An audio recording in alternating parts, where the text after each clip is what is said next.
Yeah. Yeah. Yeah. All right, what's up? Welcome in Wednesday, pre-Thanksgiving edition of GC Live. Hope y'all are doing well. I'm Wes. He's Chris. This show brought to you by our good friend Clint Hammond of Movement Mortgage, 803-771-6933. Appreciate Clint, as always, being our presenting sponsor. It is very, very simple. If you're in the market to buy a home, call Clint. He can help walk you through the entire process. He can tell you what interest rates are. He can give you projections on what interest rates may do in the future and simply come up with a plan for you, whether you are a first-time home buyer or, you've done this many, many times. Either way, Clint's your guy, and also a huge Gamecock fan who I imagine will be at Willie B this Saturday cheering on the Gamecocks. In the cold, maybe, Chris. It seems like this one might be chilly from what I've seen early on. We'll get into the particulars of the game, of course, on Friday. But right now, projected to be a pretty chilly day for the Gamecocks and the Tigers. And you know what, man? Chris, let's do something a little bit different. I see some podcasts do this. Let's go ahead and knock out a couple of these right off the bat and tell you about one of our other great sponsors, and that is Trey Harrell. If you enjoy the show, you should hit up our sponsors for any of your needs. You heard about Clint. Let me tell you about Trey Harrell, auto accident attorney right here in the state of South Carolina. Gotten to know Trey. We actually ran into him early in the season in Charlotte, West. Met him, met his daughter. I've met Trey before. Gotten to know him. Great guy and a very helpful guy. How can Trey help you? Well, of course, we hope that you never get injured in an auto accident, that nobody that you know, none of your loved ones ever get injured in an auto accident, but they do happen, Wes. And so if you're in that situation, if you know somebody, have a loved one that's in that situation, you want to get somebody on your side who's experienced in these matters, who can help, who can fight for you, help fight to get what you deserve. So you need an attorney who helps. Remember, Trey Harrell Helps. That's at Trey Helps on Instagram, Twitter, or on TikTok, or attorneyharrell.com. He's been voted the best personal injury attorney by the readers of the Post and Courier. Again, that's at Trey Helps, Instagram, Twitter, and TikTok, or attorneyharrell.com.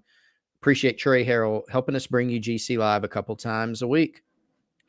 Yeah, definitely appreciate Trey. South Carolina coordinators talking today about Clemson, of course, and looking back on the Gamecocks win over Kentucky. We got the trifecta, some Pete Limbo, of course, some Dow Loggins and Clayton White, as we get every single week. I guess I should have had Pete Limbo talking about bands and rockers or whatever that I've never heard of on my bingo card, but I didn't. And we got some NATO mentions. We got everything involved. But shout out to Pete Limbo, always entertaining, and just never know what you're going to get. Dow Loggins, I thought Chris again had some good stuff. And usually on this show we just sort of talk about what's said and we react to what's said. But Loggins on Rattler today, and you'll hear here in a second. I've got the full clip. Some of the highest praise I think I've ever heard a coach dish out on one of his position players. And you can just tell the level of respect and really, frankly, the enjoyment that I think Dow Loggins has had coaching Spencer Rattler for this year. Loggins even mentioning how he perked up a little bit. He saw the clip from Spencer where he said, hey, I do have another year. So little tease there from 7. But Loggins, he started this clip. So for those who haven't listened yet, and I would encourage y'all to go listen to all the coordinators, but Loggins was basically asked about the idea of Spencer Rattler being the best quarterback in program history. And some of you will remember Loggins actually coached Connor Shaw in the NFL. And so those two guys are very tight. And Loggins, he's always told us, he's always said, I don't want to be the coach speak guy.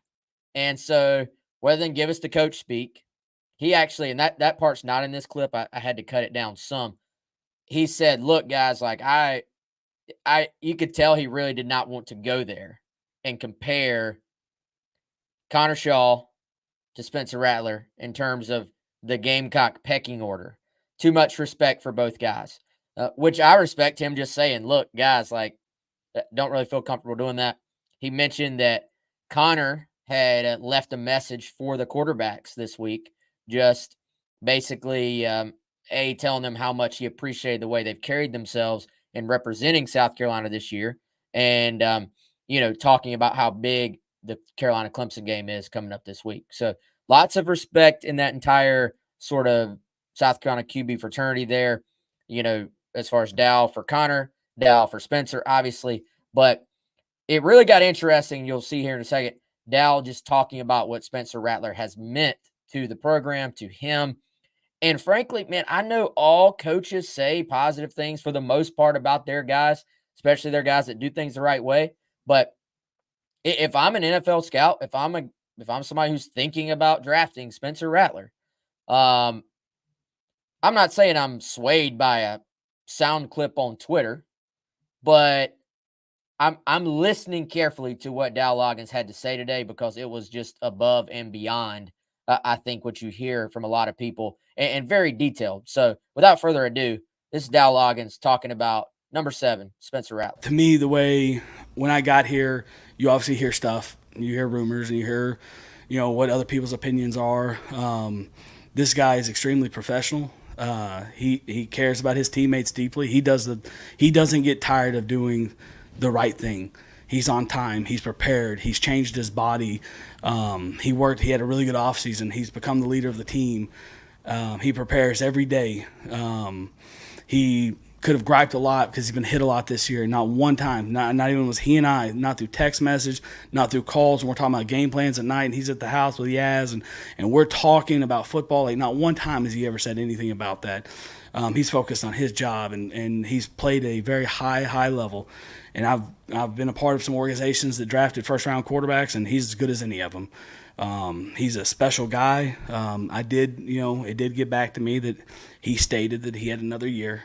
So, I don't know what that looks like, but I kind of perked up and smiled when he said that. But I can't say enough good things about how he's played, how he's carried himself, how he's prepared the right way. Just to sit in the pocket and make some of the throws he made. Even the touchdown pass that we talked about, Braz had a great block on, but it's congested. And you got to throw a really accurate ball into cover 0, and he did. And he's done that all year. And just the toughness that he's displayed. This guy sees progressions. He gets through progressions really well. I couldn't be more impressed with him as a player. If you go back, even the 3rd and 15, the one we hit to Luedecke, we're struggling. We needed to hit one play, and we have 2 penalties in that touchdown drive that we have to overcome, and you just hurt yourself that way. But when you got him, early in the game, we're scoring points because he's making plays with his legs. So you talk about him that way, and then back to the 3rd and 15. He hits the big play to Luedecke. Well, the 3rd down before that, we ran the same play, and Luedecke's wide open as well, and we take a sack. So we get on the sideline. He's like, hey, I'm going to instead of taking a 3, I'm going to take a 5. I'm going to stretch my drop right there because I know where the ball's got to go, and I saw he was open, and we got a chance for an explosive play. So the next time we run, he stretches his drop. He recognizes this. He goes, hey, I'm going to stretch my drop to, it's a 3 and a hitch. I'm going to go to 5 and a hitch. And I'm going to get the ball to Luedecke. And so we called the same play the next time. He hits the big one, kind of got us going, overcame a penalty on that series.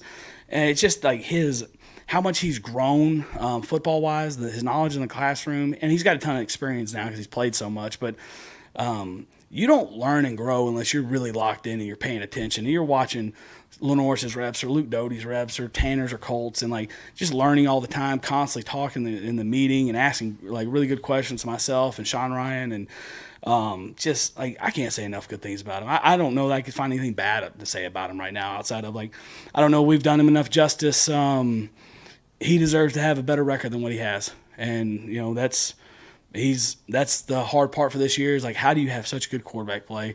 How do you not turn the ball over that position and not have a better record? And that's where I feel like we've let him down a little bit. And I'm proud of him for sticking through that and fighting, and he's done everything he can to help this team be the best version of itself.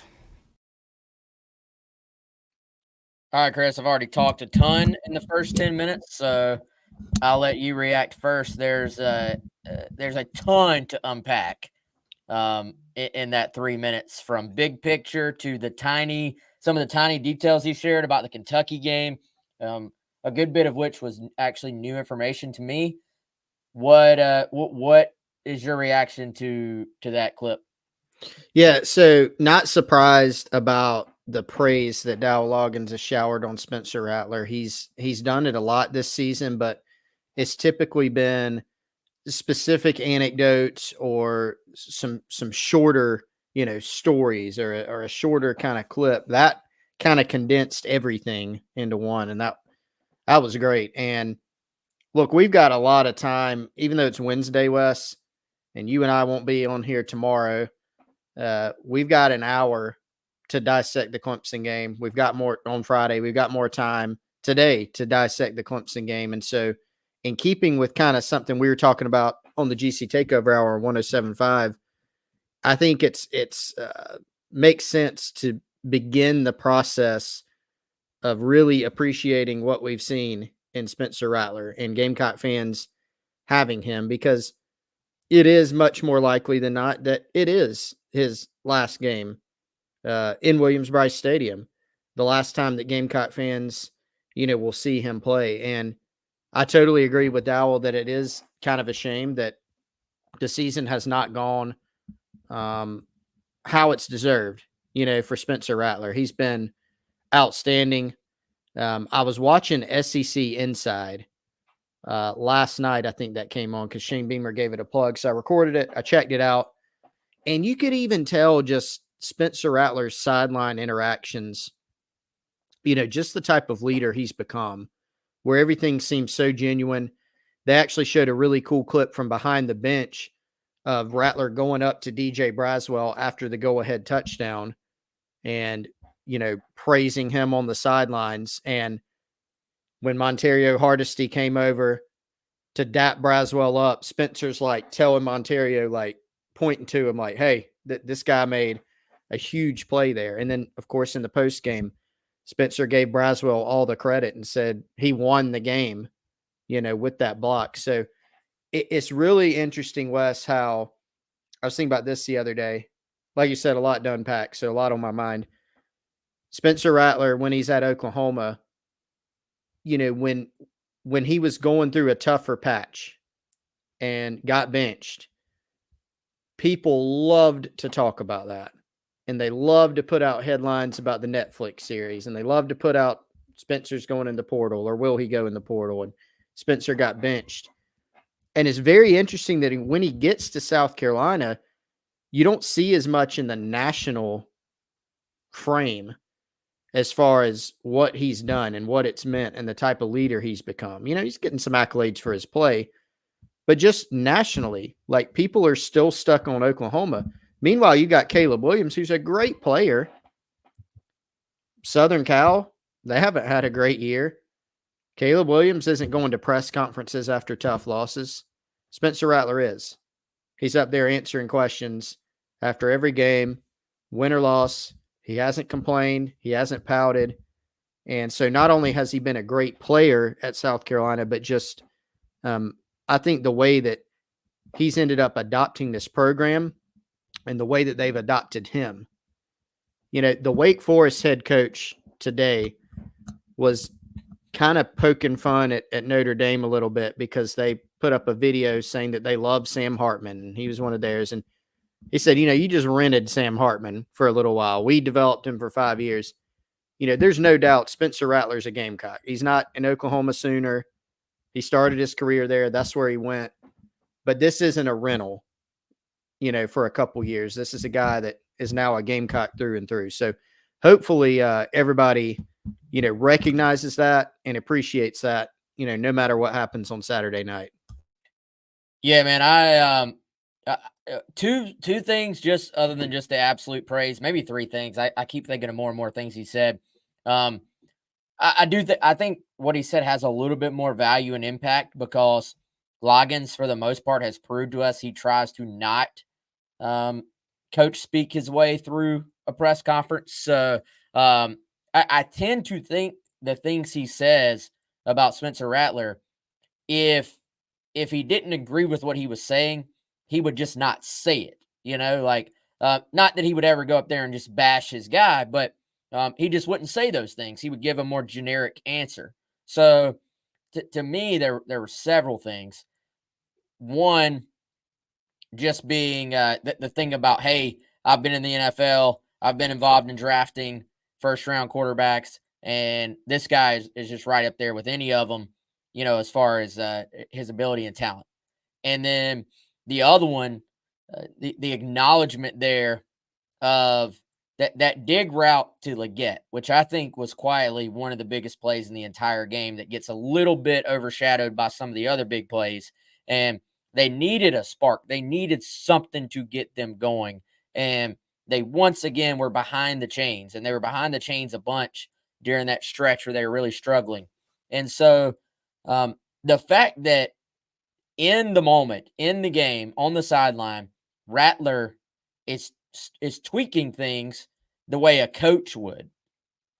Like, I think there was also a misconception, and maybe some of this is development too, but there was certainly a misconception about Spencer Rattler at Oklahoma that, oh, he's playing in a one-read system, and, this is not an NFL system, and he struggles with certain aspects of the game. And I think he's done nothing but put that entire idea to bed, basically, in his time at South Carolina. You watch him and the speed in which he goes through progressions now, and the fact that, dude, when he has time and his feet are set, he truly rarely misses.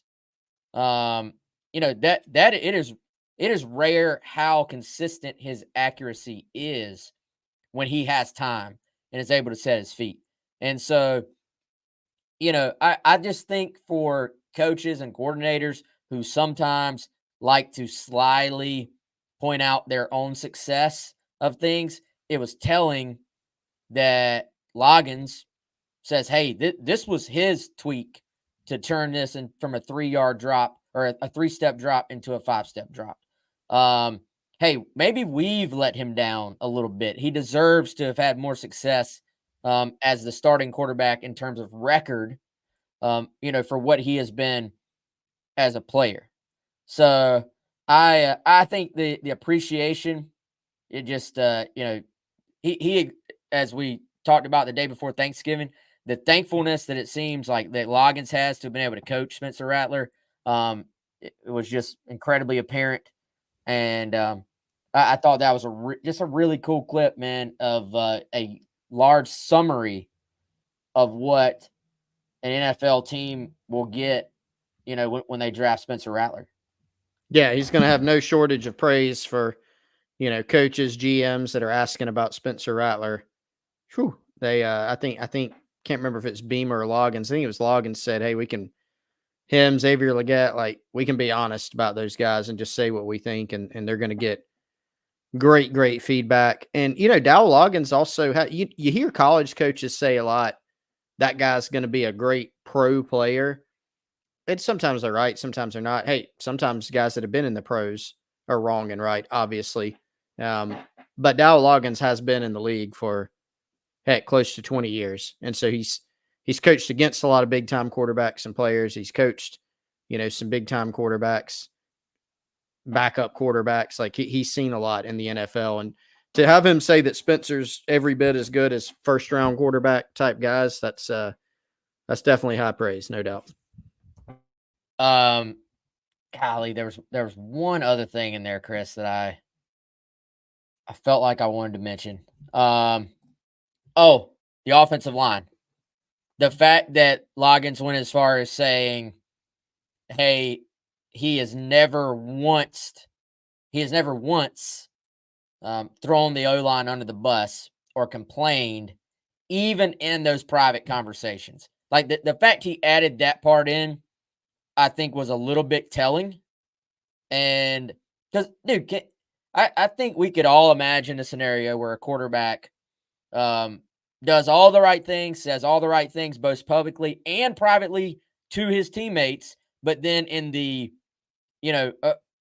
is he endowed, hey, man, do you think they're going to be able to protect me on this one? Like, I'm going to get hit on this. Like, it would be very easy to be like, golly, these guys keep getting me nailed. And so, I thought that was kind of telling as well, just about his leadership ability so far. The growth in his leadership ability too, in the amount of time he's been at South Carolina. So to sum all that up, I would just say, guys, girls, fans out there, enjoy Saturday. I hope there's some room to throw, man. Like I hope there's time to throw because um, it'd be cool to watch 7 light up one more secondary at Williams-Brice Stadium because we've seen it so many times. It'll be a big challenge for sure, man, as we continue diving into it. I mean, this Clemson defense is quite good. Spencer Rattler has played a lot of good defenses when he's been at South Carolina, certainly including this season, and has put in some really good performances even in those instances. And so they'll need a good one. They'll need a special one. And man, we were talking about this earlier, definitely getting ahead of ourselves, but what a heck of a send-off that would be, for 7 to be able to, if South Carolina wins, there's no doubt he's going to have a huge hand in it. You're not going to have poor quarterback play and beat Clemson. If they're able to win on Saturday night, he'll have probably the biggest hand in doing that, but he's capable. And that's why, you go in again, the record isn't what you want it to be. Dowell even said something that stood out, Wes. Just one more thing here that, you point out, typically when you have quarterback play that's been this good, your record is better, right? But I think that's really the fact that that's an outlier is a testament to just how good he's been. And again, there's going to be a what could have been element to this season. South Carolina could have been healthier at receiver, on the O-line, better on the O-line, more of a run game. Yes, you can't, it's hard to even fathom what Rattler, could have done. But as it's been, he's been tremendous. And that's why, every game that they've gone into this season, you always just feel like that they've got a chance, that they're in it because of number 7. So, yeah, definitely enjoy it. And we'll see what happens. And we obviously have a lot more to dive into about the Clemson game specifically. So Dal Loggins also talked about the Lenore Sellers package. For the most part, he said it's kind of what we thought. Hey, we got 2 scholarship running backs available. Needed a boost to the running game, needed something to give teams a different look, give Kentucky a different look.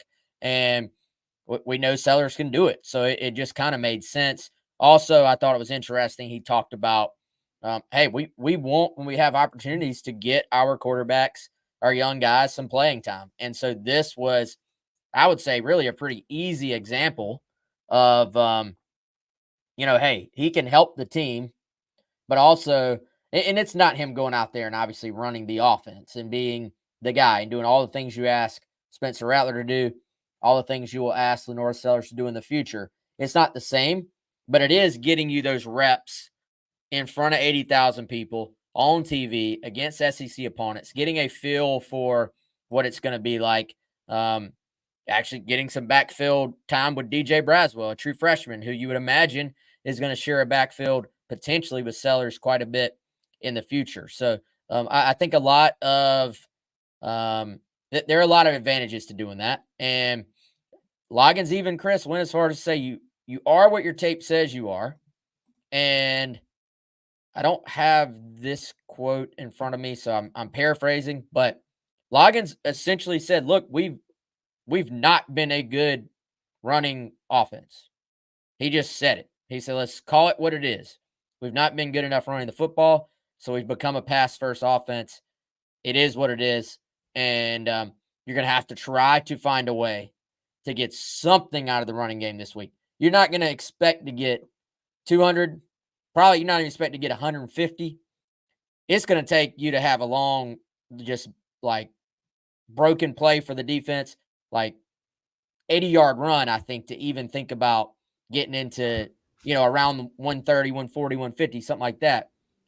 If you have to grind it out without a big explosive run, dude, you just don't want to get to where it's one of those games where you have nothing. Yeah. I feel like the goal, in reality, you're never going to say this to your team, But the goal is, can you just get something out of the running game this week? And it sounds like that might once again involve some looks from Lenora Sellers. Yeah, and so that's where what I've been kind of thinking about, Wes. So I was looking back at the game last year because I knew South Carolina didn't do much in the run game. It was one of those things where they tried to mix it in some. They ended up with, and I think this is not sack adjusted, but they had about 55 yards. And sometimes that can be misleading. In this case, it's really not. That's kind of about what they earned. I think Jaheim Bell was the leading rusher. He had under 30 yards. He averaged under 3 yards a carry. Marshawn Lloyd did not play a lot in that game. I think their most successful rushing play, Wes, might have been a reverse to Jalen Brooks. That reverse that they ran some with some success last season. They had a nice run on that. Other than that, not a lot. They ran it enough to keep a defense somewhat honest. Other than that, the success came from Spencer Rattler and Juice Wells and Nate Atkins making one-handed catches, right? And I think it's really going to be the same case this year in terms of how you'll probably have to administer the offense. Now, there's some differences, right? This is a different offense than last year. You've got some personnel differences. I think for this game, Wes, most notably, those personnel differences are on the offensive line for South Carolina. You don't have Javon Gwynn and Eric Douglas and Jalen Nichols, right? You're missing a lot of those guys. And so then it goes more to, can you protect Spencer Rattler in this game? Gamecocks can't expect to have 12 rushing yards and win this game, I don't think. I agree with you. They got to get something. I don't know what the number is. It doesn't have to be 150, but it might not even have to be 100, right? They won last year in a weird game with 55 total rushing yards. You'd like to see it higher than that. But I do think, yes, to your point, seeing Sellers some, maybe expanding that package, continuing to see Xavier Luedecke in the backfield some, Josh Simon in the backfield some, putting some of that stuff on tape with Sellers and having him throw the football in the red zone. I think we're going to see some of what we saw last week with probably some additions on top of that. Yeah, man, that game last year was such a weird game. No kidding. It's like you had so many elements that it's like, how do you even use it to bring it forward to this year? It's like, all right, you had so many bad things kind of go against South Carolina, pick six, interception in the end zone. But then you look at some other things you had go your way. You also had early on a chance for your own pick six that was dropped. You had You had the 4th and 1 where you threw a bomb, but then you didn't get points out of it. You got drugged down at the 1. One of those touchdowns was on a 4th down in the red zone. So, yeah, as Travis said, Juice Wells. Yeah, as Travis says, you had the safety, but then you got a fumble off of the ensuing kick from the safety on the trick play. Then you had the fumble at the end by our boy Antonio Williams. And then but after all that, you still had a 3rd down where you needed to convert one more time, and you just flipped the ball out to Juice, and he just grinded his way to a 1st down. Even that play, if you go back, I've watched that play like 300 times, and it almost looks like if the ball were thrown to the right side of the formation, it would have been like an easy 1st down. But the play was designed to go to Juice. So it goes to Juice. The ball almost gets tipped.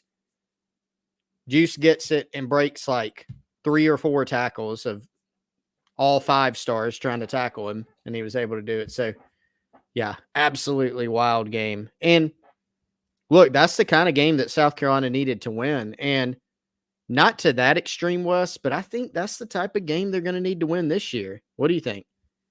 Yeah, I don't know, dude. Like, I think you look. That was such a. I mean, it's an epic football game. You had DJU really struggling. Just did not look confident throwing the football. You had, I thought Clemson got too cute. They should have just ran the football more. I felt Will like. Shipley had over 8 yards a carry. See, that's bad. So I don't know if you make the same mistake again. Although, hey, I will say this, Chris. You know how early on this year I had that take. I was like, I think South Carolina's a little bit better on the run defense than we think they are. And then the middle of the year, I was like, man, that was an awful take. It's like, whoo, that was bad. Yeah. Yeah. But now, dude, if you go look at their yards per carry allowed on defense, so that kind of takes out the element of, our team's running the ball less because they're throwing the ball down the field on you. Literally just yards per carry allowed this year. Last I checked, they've improved by like a full yard this season on run defense. So that's not nothing. Yeah. So, I think now Clemson's going to have some success running the ball. I think you have to accept that. But, what does it look like beyond that? It is so hard to predict a game when you're relying on turnovers. But I think you look at obviously what Clemson has done. They've turned the football over at inopportune times. At some point, turnovers may be somewhat random. But with all this data, to an extent, is that not kind of what Clemson may be to an extent? But that doesn't mean you're going to get those on Saturday. If Clemson has no turnovers on Saturday, they're probably winning this football game. Yep. I agree. You never want to just count on turnovers going into a game. And you know what, dude, I think there's an element to this too. You go into last year, you just hammered Tennessee, and you went into that game with the I won't say it, but the Cam Smith drop your what's defense. That was the drop your what's offense too. Oh yeah. And so you went into both of those games saying we are massive underdogs by Vegas. There's nothing to lose. You can throw the ball down the field on 4th and 1 in your own territory. and you know what? I respect that. I respect when teams are like, hey, the only way we're winning is if we just make this game insane.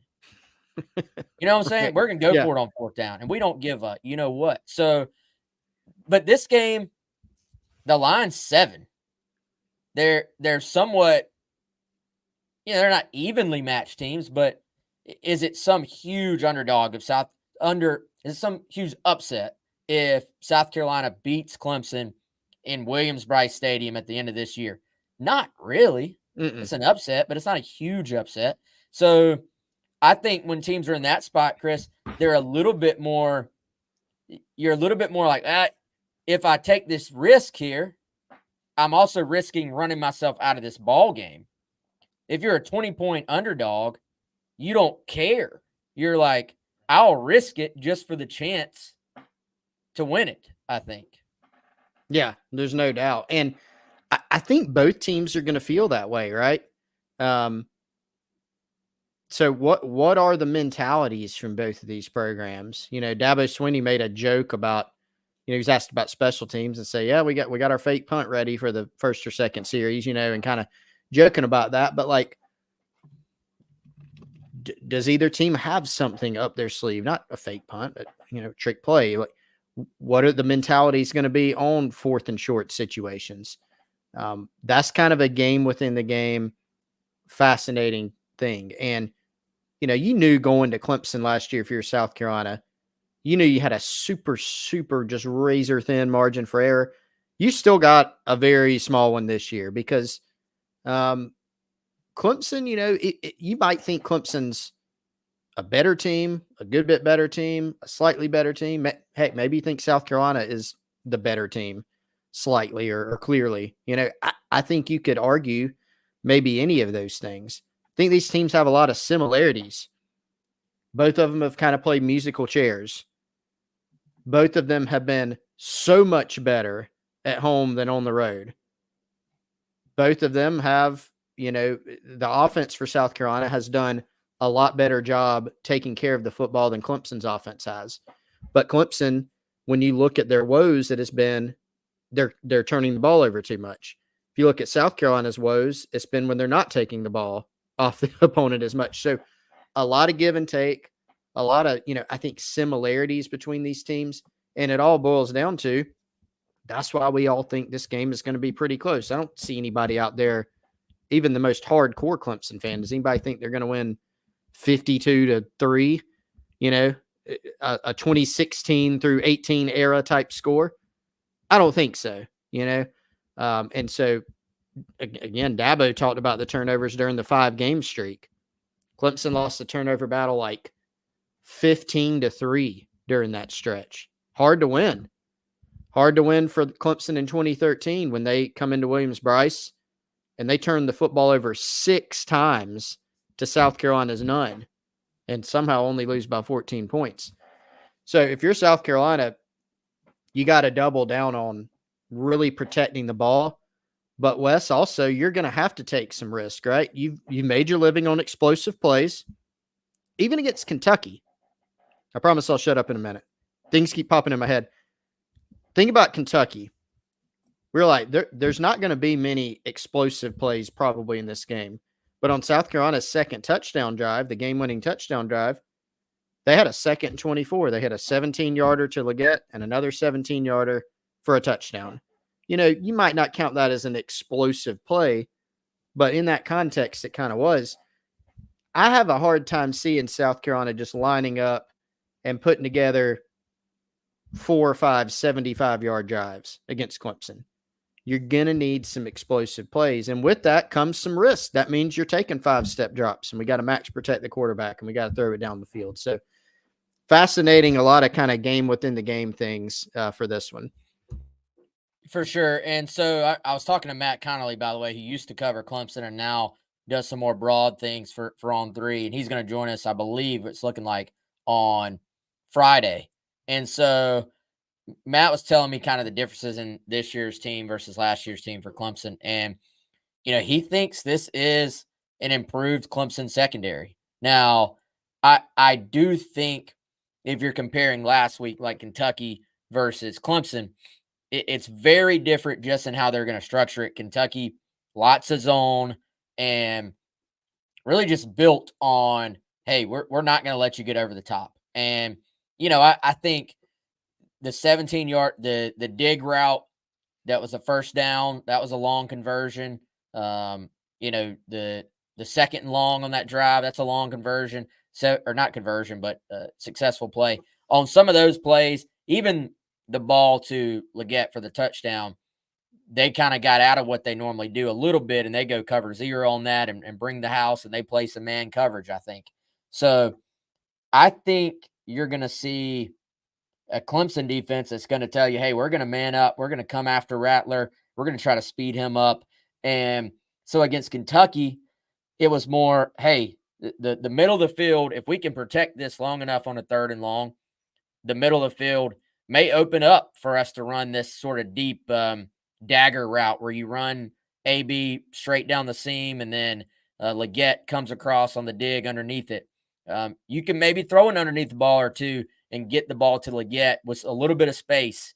But the hard part is when they're getting that initial pressure and when 0 is just crushing you up front for Kentucky and they're in that zone and it doesn't like spread out very much, there's just nowhere to go with the football.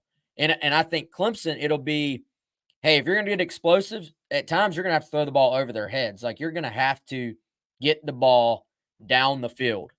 And there will be some opportunities for that, but it doesn't sound like necessarily they, like last year you kind of said, look, I don't think they can cover South Carolina down the field. And we saw that with Juice Wells, certainly. They couldn't cover 3 very well. 17 versus their secondary is the matchup. And even more so than this past week, because this is a defense that I believe is going to truly man up and play. Hey, it's going to literally be Luedecke versus their DBs and not Luedecke versus their scheme, which is, I think, to an extent, some of what you saw last week. Yeah, a lot of hype, and I think deservedly so, Wes, on the Nate Wiggins versus Xavier Leggett matchup.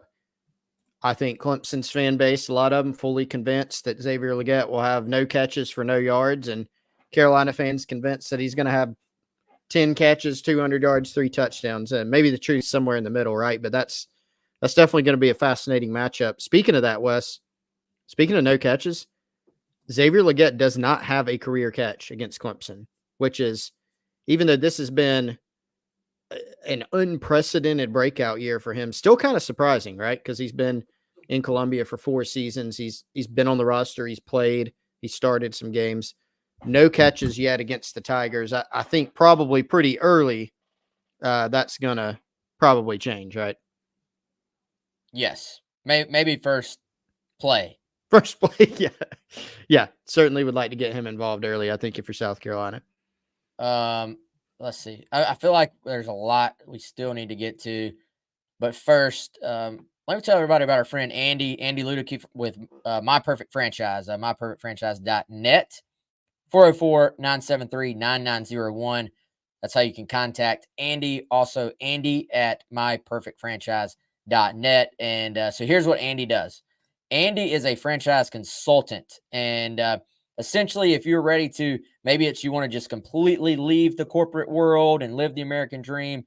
Maybe it's more about finding a side hustle to supplement your overall income. If you want to diversify, build some wealth, and or leave a legacy, Andy is there to help you. He is a franchise consultant and franchise owner, and what he does, he helps people find franchises that fits their skill set, financial requirements, time to commit, as well as other things that may be unique to you. The great thing about it is, y'all, his services are 100% free.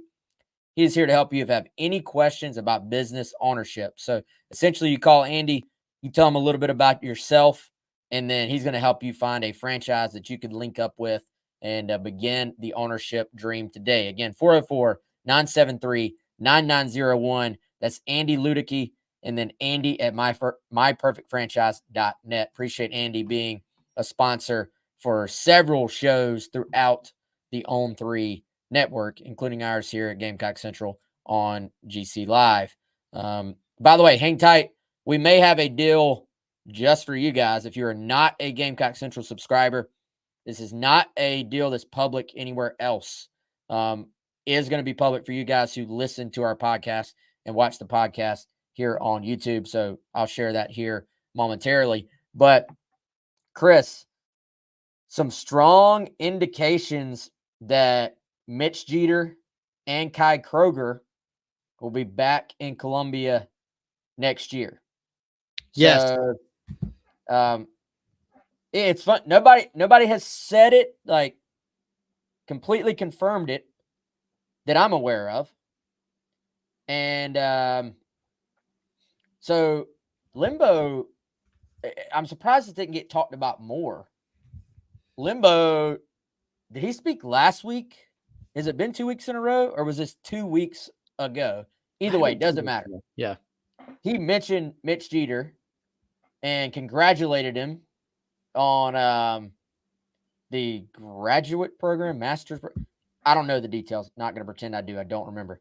Basically congratulating him on his next step in his academic career at South Carolina. And you're going, well, wait a second. Does that mean he's definitely back next year? And then Kai Kroger, Mitch Jeter, neither one on the senior walk list. And then Pete Limbo was asked, and part of the question was the statement, I'm assuming that if they're not on the senior list, that you're going to have Mitch Jeter and Kai Kroger back. Paraphrasing here, what would that mean to have them back? And Limbo never said, yes, they're back. Never explicitly said it, but he didn't correct it, and then went on to talk about what it would mean to have them back. And I believe put in the caveat, hey, the NFL could come calling between now and then. So I guess in today's age, we haven't seen a graphic put out by Kai Kroger and Mitch Jeter yet, which I think is the official designation in today's world. Are we in agreement on that? Oh, yeah, yeah. That's the equivalent of a dating ourselves the Facebook official for a dating relationship back in the day. Yeah, to be back officially, you have to have the graphic that says Gamecock Nation, I'm coming back, and it has to Yeah. be signed at the bottom. Digital signature. Absolutely. No, I mean, I think back to the conversations that we had with Mitch Jeter and with Hunter Rogers, actually, who's the forgotten man, because Limbo shouted him out today as well. And this was before the season, but it was Garnet Trust Hour interview with Hunter and with Mitch, and they gave Wes, I thought, I don't want to, strong indications would be too strong, but they both were kind of like, we all, Hunter, Mitch, Kai, we all have another year, and we like it here.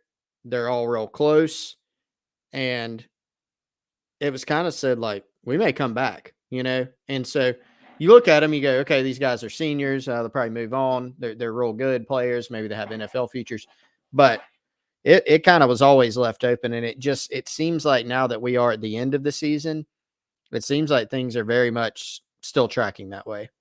Yeah, trending that direction, it appears. Let's see. We had another question from Travis. We're kind of close to out of time. There's a lot to get to, but Travis also asking for Sean Lee, Jalen Nichols.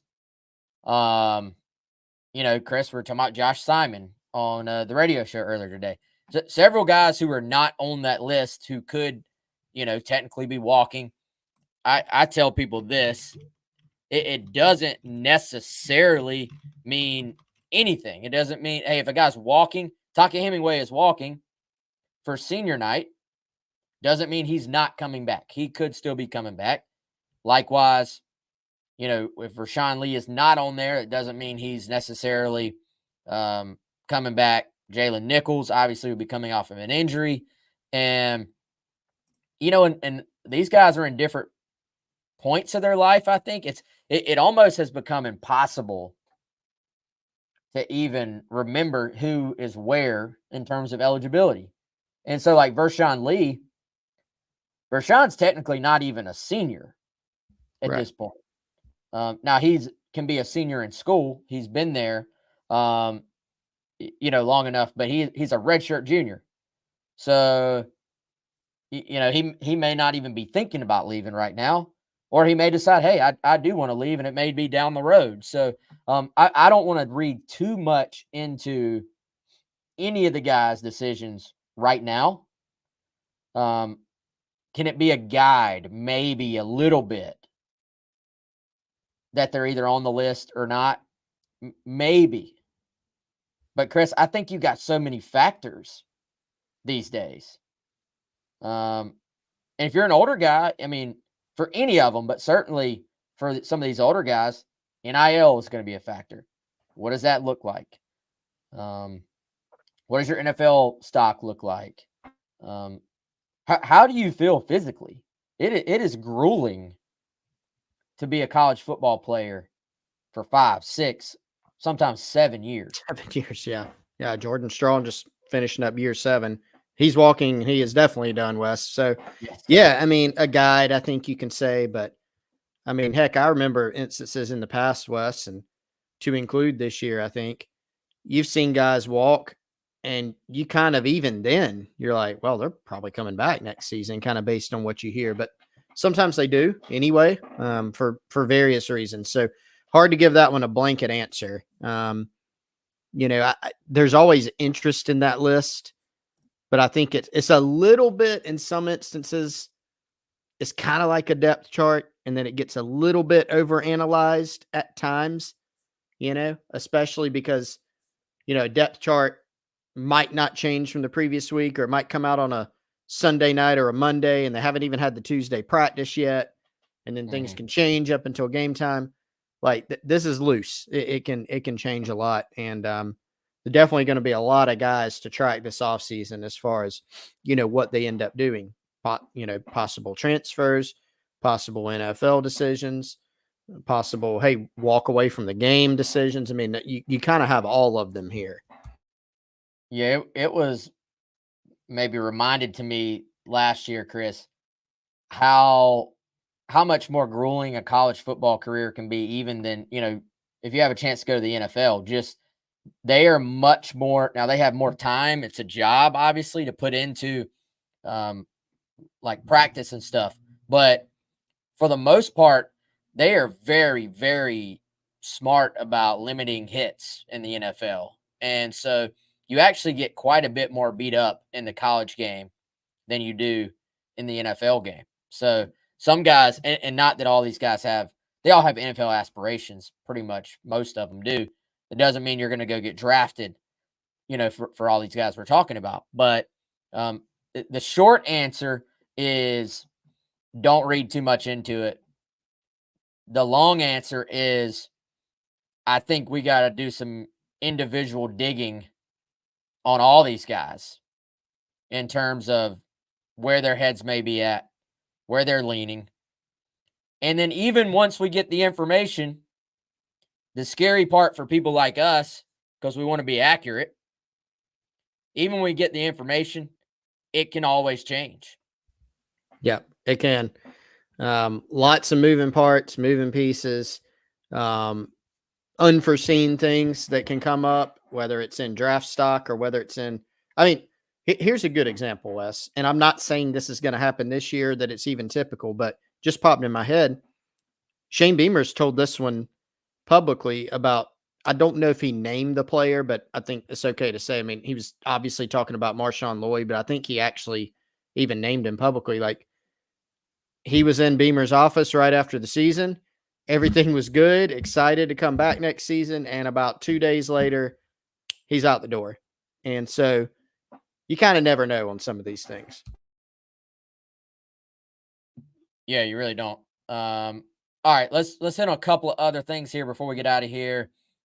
Don't want to just talk about one side of the ball. Let's see. I'm going through the summary of Clayton's stuff.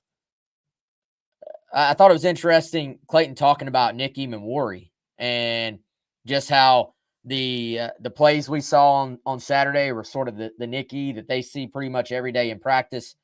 I tell you what, man, I knew that Nick had the pick, obviously. I knew he made some big tackles. Chris, it wasn't until I was able to go back and completely rewatch the game and really just dive into it. It wasn't until then that I realized just how active 21 was. He was all over the place. He was playing with the obvious athleticism, but he was playing with energy. The entire defense played with some energy, I thought. But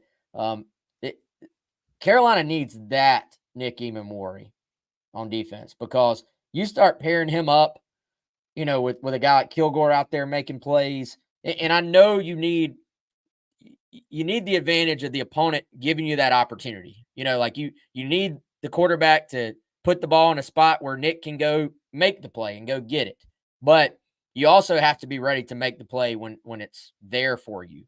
And Nick, I don't want to say that was his best game, because I can remember a few from last year where it felt like he was collecting tackles on every play. But I think you look at last year, man, when the ball was in the air and playing in space deeper down the field, that was the area of most needed improvement for him from last year to this year. So to see him go up, make a play on that ball, it was kind of funny. Clayton White said turnovers in the red zone count as 2 in his book. And I think you can give Nick credit for 2 on that one. He's one of those guys that, because of how much he played last year as a true freshman and the role he played, I think you fight the temptation to forget that he's, I totally botched how I said that, but you kind of forget basically that he's a sophomore. It's easy to look at guys like Nicky, say, he's been here, 4 years, 5 years. He should be this. And again, it's about development and guys not being static. Nick's not the same player that he was last year. He's not the same player that he was in game 1 of this year. He didn't get to play much in game 1. First play, he was out. But game 5, right? Like, he has gotten better. He's been moved around some. Seems to have gotten his feet under him, gotten more comfortable, and definitely playing with, I think, Wes, more confidence. You just watching the past few weeks, I feel like he's been more demonstrative on the field.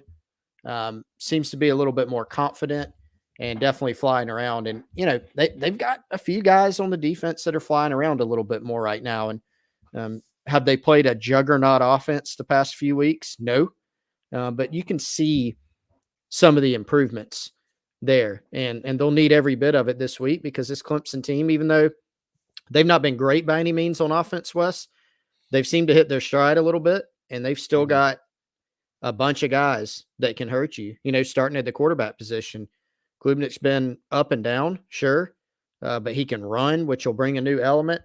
And he certainly is capable of making some big plays. And you got Shipley and Moffa, you got the tight end Brenningstool, you've got some capable receivers and an offensive line that seem to play better too. So kind of getting ahead a little bit to Friday's preview, but they'll need to have a really good game defensively on Saturday.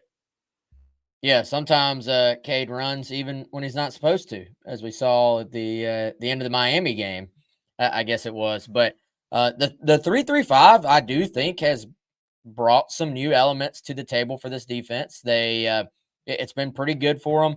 I'm with you. I still think a lot of football is about matchups, and you can go back. Hey, there were some really good offenses they played earlier in the year, and then not quite as good the last few weeks, but you kind of have to try to, all right, what is true improvement? What is more about matchups? I think, man, rewatching the game again, Bam Martin Scott just continues to jump off the page for me. He's another guy, man. What is I'm gonna do this on the fly. What is Bam officially listed as? Bam is listed as a redshirt junior, but should have a COVID year.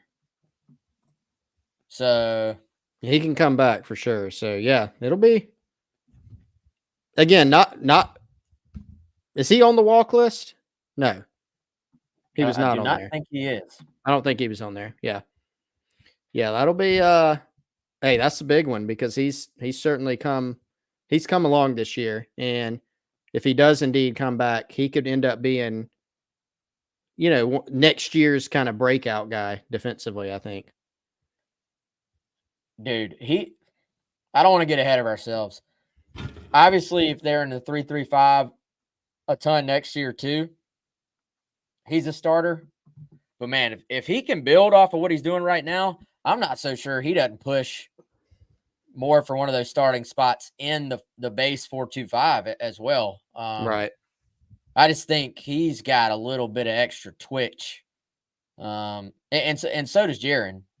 Jaron may be the twitchiest one of them all, but it's just, I think Jaron is still kind of where Bam was maybe if you rewind like a year or two, whereas Bam now is kind of the veteran guy that's had a chance to come along and earn that trust. And, it's just really done a fantastic job, but he continues to flash. Let's see, that's about it. Limbo, if y'all want to go back and listen to him or watch the press conferences, you can obviously do it in full, but really cool note from Limbo about Derek Moore, who he said has assigned a coach to each player this year. And Limbo was talking about getting to know Mario Anderson all year and just sort of some of his takes on life and his plans for life after football. We learned in a Garnet Trust interview with Mario that he actually cuts hair as a barber in his free time and is a barber for a lot of the players on the team. So that's really cool. Mario Anderson, though, to stay with our trend, that's another one. We'll see what happens there. Does he want to come back for another year? A guy who's only had 1 year at South Carolina, but as a running back has definitely played a lot of football. So does that maybe factor into his decision? And then finally, Limbo gave quite a bit of praise for Hunter Rogers and just the job he has done, not only as a snapper, but getting down there and getting in on tackles, getting in on down and punts and all those things. So a little bit of an unsung hero, I think, for South Carolina the last couple of years. Limbo said he's got enough speed. They even sort of factor him in to their scheme when they're thinking about those gunners running down there and making plays. So I don't know, man. We're about out of time, Chris. That might do it for today. What do you think? I think that does it. Hope everybody has a fantastic Thanksgiving And we'll be back, Wes, I guess, on Friday, right? Not I guess. We'll be back on Friday because there's a big game the next day. Pretty important. Hey, you know what else is important? You got great timing on this one. Our guy Larry with Liberty Tax, actually been talking to him the past few days. We're getting together the master plan for tax season coming up to ensure that my wife and I have absolutely no taxiety. I feel actually great about it. And team at Liberty Tax, Larry, his folks, they can do the exact same for you. Overcome your taxiety by giving them a call, 803-462-5576. Taxes can be, irritating. They can be frustrating. It can be a confusing process. Need somebody who's a professional with a lot of experience to walk you through that, to help you get a plan together. If you're an individual, if you're a family, if you're a business owner, if you're just a wage worker, whatever you are, they can do it for you. The team at Liberty Tax. Yeah, appreciate Larry. Appreciate that whole team. Hope they have a great Thanksgiving, and hope all of you have a great Thanksgiving as well. No show tomorrow. I talked to Mike. He's not doing a show tomorrow either. Obviously, normally he has Thursdays. So no GC Live, no GC Takeover on Thursday. However, we can't take Friday off because it's South Carolina Clemson Eve. So we will have complete coverage like we always do. GC Takeover, 11 to noon, brought to you by Firehouse Subs on 107.5. And then we will have, of course, GC Live final preview edition, South Carolina versus Clemson, with a Clemson guest as well.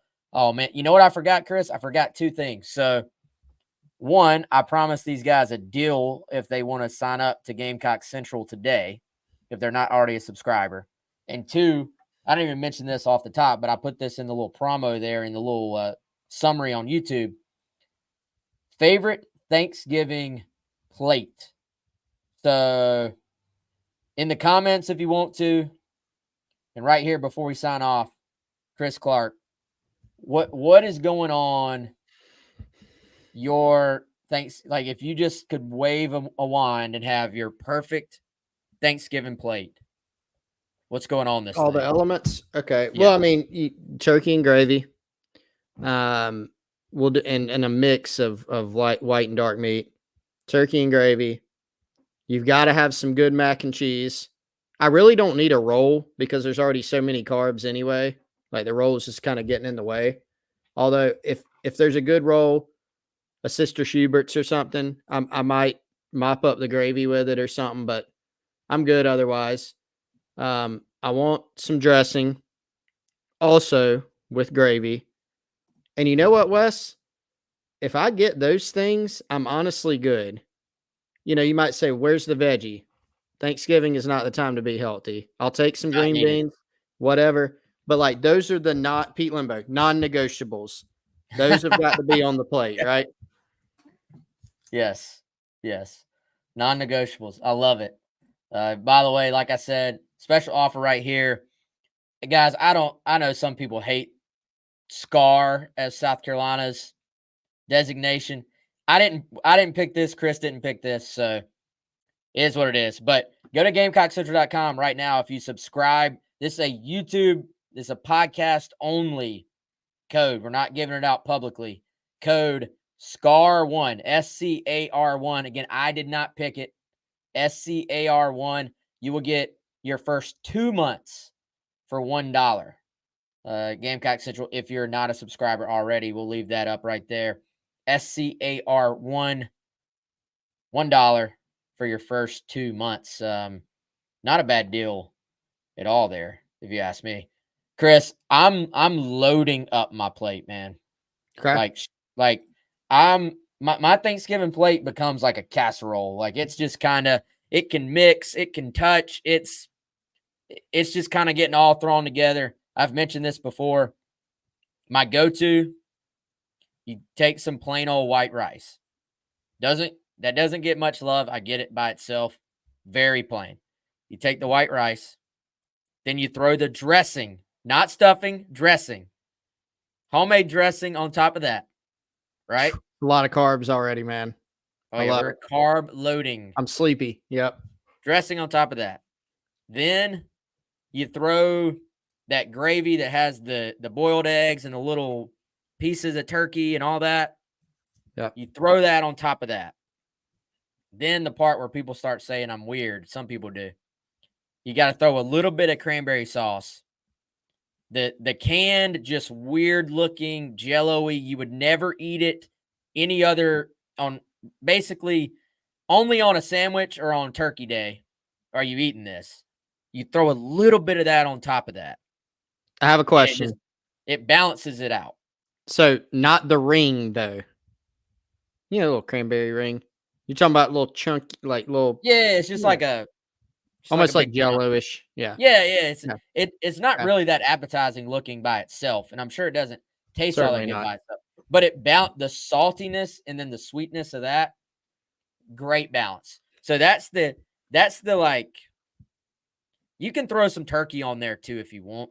Turkey itself, most of the time, kind of overrated in my opinion, but you can mix a little turkey in there. You can. Yeah. Do you Mix a eat little this turkey. without turkey sometimes? Sometimes, dude, turkey is. I am smoking a turkey this year. Yeah, Smoked turkey or fried or deep fried turkey, much better than traditional turkey, in my opinion. I agree. So then, wait, you don't agree? Well, I'm worried that there's no meat on this, though. Well, yeah. Keep going. I Keep mean, going. It's a there's vegetarian. going to be some turkey, dude. It's just not a ton of turkey. Then Vegetarian, around but not vegan. Definitely not vegan. right. So around that, give me some mac and cheese. Give me a deviled egg. Oh, yeah. Oh, I forgot the deviled egg. Yep. Give me a That's gotta deviled go. egg. Yep. And then my mom actually does a really good broccoli casserole, and that would probably be the one veggie because it's loaded in cheese and butter and like and like Ritz. It's like got Ritz crackers as the top crunchy Yeah. part. Ooh, Man, it's good. sounds good. Travis asks, "Is my first Turkey Day married?" It is. Yep. Barely. 1 year. It'll be 1 year, December 2nd. So it is my first one. Haven't you sent out a picture of that Thanksgiving plate before? Yes. Yeah. I Okay, have. I thought so. Let's get an updated one for this year, I'll get you one. and then I also want you to come up with a name for it. Right? So Okay. you got like the Friends, like Ross had the Moist Maker sandwich.